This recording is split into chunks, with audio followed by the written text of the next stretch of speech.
Deep Silver and Ascaron are proud to present a detailed look at Sacred 2: Fallen Angel. Sacred 2 is an action role-playing game set in the huge and seamless world of Ancaria. You set out on a quest to save or destroy the world, depending on the character you choose. We'll start off with a high elf. Notice the selected weapons and armor on the character model. Right now, our hero is in a small village in the human region of Ancaria. Let's leave the village and head towards the orc region. As you can see, the world of Sacred 2 is huge. However, there are no loading times, since the world is constantly streamed in the background while you're playing.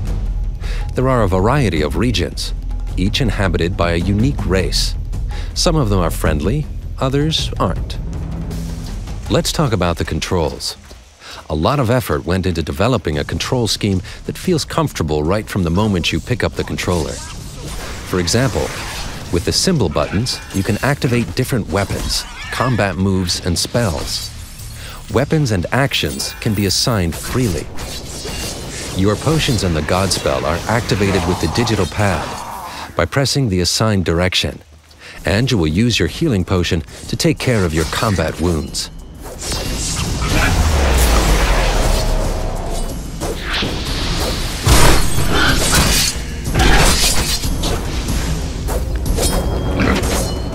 But let's take a look at some other characters. There are 6 hero classes in the game, including the High Elf.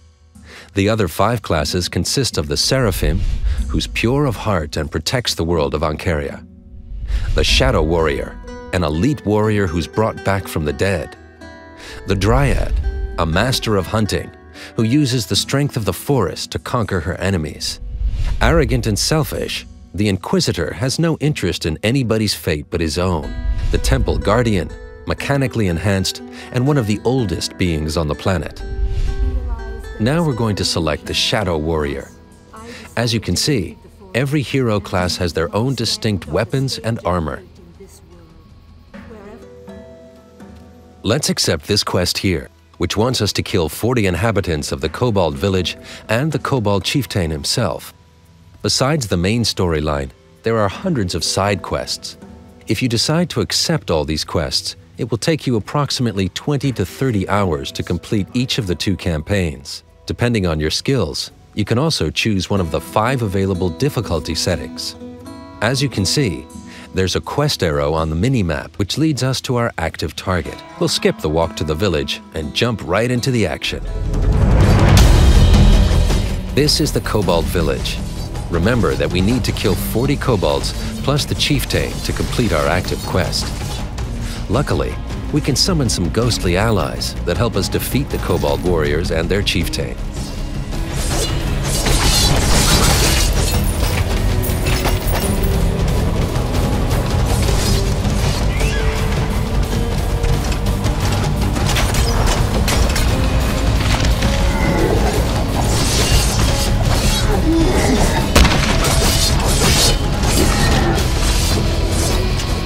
As mentioned before, the world of Ancaria is huge.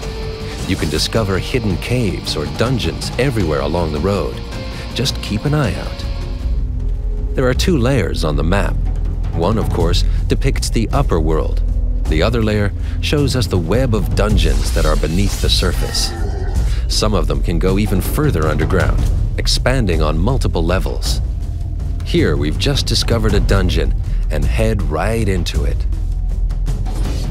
By fighting enemies, you get experience points. You can use these points to gain higher experience levels for your character and improve his attributes and skills. Vast adventures await the player in the world of Ancaria.